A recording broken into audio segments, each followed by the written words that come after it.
Hello दोस्तों, आज हम आ गए हैं प्रश्न नंबर 9 को लेकर।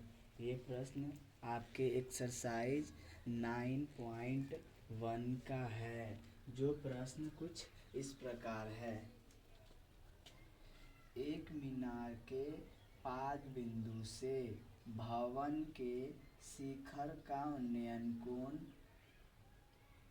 कोण 30 डिग्री है और भवन के पाद बिंदु से मीनार के शिखर का उन्नयन कोण 60 डिग्री है। यदि मीनार 50 मीटर ऊंची हो तो भवन की ऊंचाई ज्ञात कीजिए।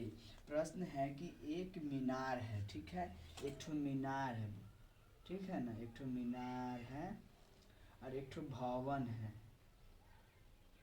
एक ठो मीनार है जो 50 मीटर ऊंचा है, ठीक है ना, 50 मीटर मीनार 50 मीटर ऊंची है। एक ठो भवन है। एंगल, बस एंगल निकालना सीखना है कि इसका एंगल कौन 30 कौन का होगा, 60 किसका होगा। सबसे पहले हम लोग ध्यान देते हैं, पहला ही पॉइंट में क्या है कि बिंदु एक मीनार के पाद बिंदु से, ठीक है, तो मीनार कौन है, ई वाला। इसको मीनार माने, इसको भवन माने हैं, ठीक है। एंगल कौन किसका होगा वो हम लोग देखते हैं पहले, ठीक है। तो एक मीनार के पाद बिंदु से, मीनार ये है, इसका पाद बिंदु कौन होगा, ई वाला होगा ना, ई वाला होगा ना, ई वाला होगा, ठीक है। तो ये पॉइंट अभी हमारे सामने है।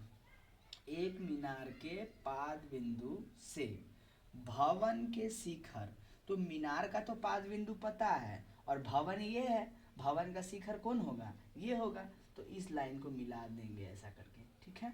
ये आपका क्या है, आधार, क्योंकि जमीन है तो आधार बनाना ही पड़ेगा। तो ये वाला एंगल कितना है, ठीक है, ये एक एंगल बना। मीनार के पाद बिंदु एवं भवन के शिखर, मीनार के पाद बिंदु एवं भवन के शिखर, एक मीनार के पाद बिंदु से भवन के शिखर का उन्नयन कोण 30 डिग्री है। तो ये वाला एंगल आपका कितना हो गया, 30 डिग्री, ठीक है। उसके बाद क्या है, और भवन के पाद बिंदु से, और ये भवन है, इसका पाद बिंदु कौन सा है, ये है, ठीक है। पाद बिंदु से मीनार के शिखर का उन्नयन कोण 60 डिग्री है। यानी पाद बिंदु से मीनार के शिखर, यानी मीनार का शिखर है। इस पॉइंट को ऐसा करके हम लोग मिलाएंगे, ऐसा करके मिलाएंगे। ये जो एंगल बन रहा है वो 60 डिग्री का है। बाकी आप ए बी सी और डी लिख देंगे। हमको निकालना क्या है, सबसे पहले बी सी, क्योंकि ए बी सी से लंब दिया है, आधार निकाल लेंगे, ठीक है। फिर उसी प्रकार जब आधार निकल जाएगा तो त्रिभुज डी सी बी में आधार रहेगा तो लंब निकाल लेंगे, ठीक है, tan का फॉर्मूला लगा के। तो अब हम लोग चलते हैं कि किस तरह से इसको बनाना है। क्या है, एक भवन के शिखर का उन्नयन कोण 30 डिग्री है। यहाँ से प्रश्नानुसार ए बी 50 मीटर ऊंची भवन मीनार है, ठीक है। 30 मीटर क्या है, डी सी, सॉरी गलती लिखा गया है, डी सी भवन है, ठीक है। मीनार के पाद बिंदु एवं भवन के शिखर का उन्नयन कोण 30 डिग्री है तथा भवन के पाद बिंदु एवं मीनार के शिखर का उन्नयन कोण 60 डिग्री है। तो डीसी बराबर वाट।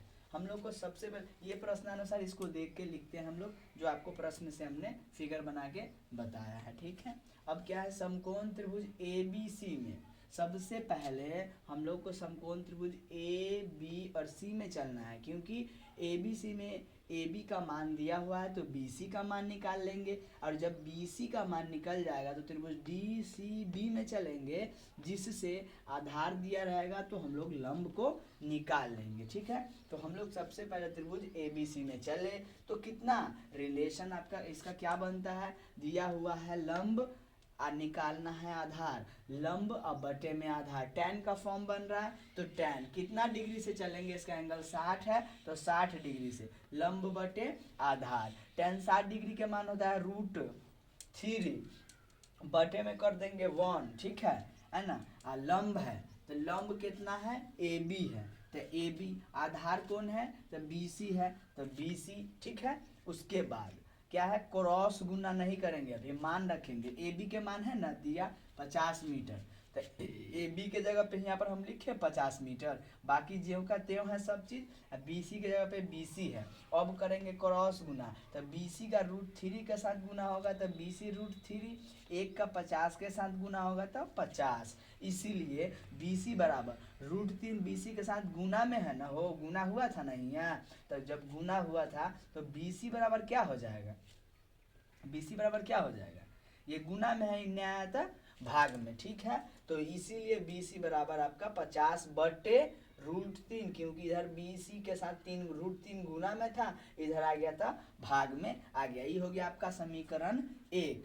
अब समकोण, अब BC निकल गया ना त्रिभुज में, देखिए BC निकल गया तो लंब, आधार निकल गया तो लंब निकल जाएगा ना, आधार निकल गया तो लंब निकल जाएगा। तो समकोण त्रिभुज DCB में tan कितना डिग्री से, 60 डिग्री से, कहा है कि आधार दिया हुआ है, लंब निकालना है, तो लंब बटे आधार किसका फॉर्म बनता है, tan का, कितना डिग्री से, 30 डिग्री से, तो tan 30 डिग्री बराबर लंब बटे आधार, tan 30 डिग्री का मान कितना होता है, 1 बटे √3। उसके बाद हम लोग लंब बटे आधार, लंब कितना है DC, आधार कितना है BC, तो अब हम लोग निकालेंगे। अब क्रॉस गुना नहीं करेंगे, पहले हाँ क्रॉस गुना करेंगे, क्या है क्रॉस गुना, तो DC का √3 के साथ गुना होगा तो DC √3, BC का 1 के साथ गुना होगा तो BC, ठीक है। DC √3 बराबर कितना, BC के मान कितना है, BC के मान देखिए यहाँ, BC के मान कितना है, समीकरण 1 से लिख देंगे यहाँ पे, तो BC का मान 50 बटे √3 था, तो यह BC के जगह पे हम लोग 50 बटे √3 रख दिए हैं, ठीक है। आगे सॉल्व करते हैं, तो DC √3 बराबर 50 बटे √3, ठीक है। अभी √3 था, इधर भी गुना में है, उधर जाएगा तो हो जाएगा भाग में, पहले ही √3 एक मरते भाग में था, एक और √3 उसके बटे में चला गया, तो 50 बटे √3 पहले था, ये वाला गुना में था, उनने गया था भाग में हो गया। अब हम लोग इसको देखते हैं, तो 50 बटे √3 था, ठीक है, इसके बटे में √3 गया, तो इसके √3 के बटे में अब 1 हो जाएगा ही यहाँ, तभी एक जैसे भाग में है तब गुना में बदलेगा, तो गुना में कैसे बदलता है,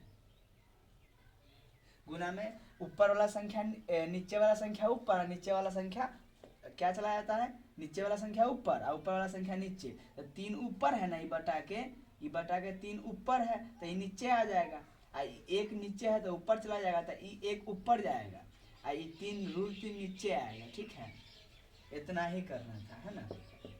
अब क्या है, इसका इसके साथ गुना होगा तो हो जाएगा 50, और √3 में √3 से गुना होगा तो √9, और √9 का वर्गमूल आएगा 3। आप इतना भी आंसर इसका छोड़ सकते हैं ना, इतना भी आंसर आप इसका छोड़ सकते हैं, लेकिन किताब में आंसर है 16.2/3, तो क्या है 3 से इसमें आप भाग दीजिएगा ना, तो कितना बार में कटेगा, 3 16 में कटेगा, 16 तिया 48, तो 16 तिया 48 और 2 शेषफल बच गया, तो शेषफल ऊपर लिखाता है, तो 16 तिया 48 और 2 50, 50/3 आपका फाइनल आंसर आ गया, ठीक है।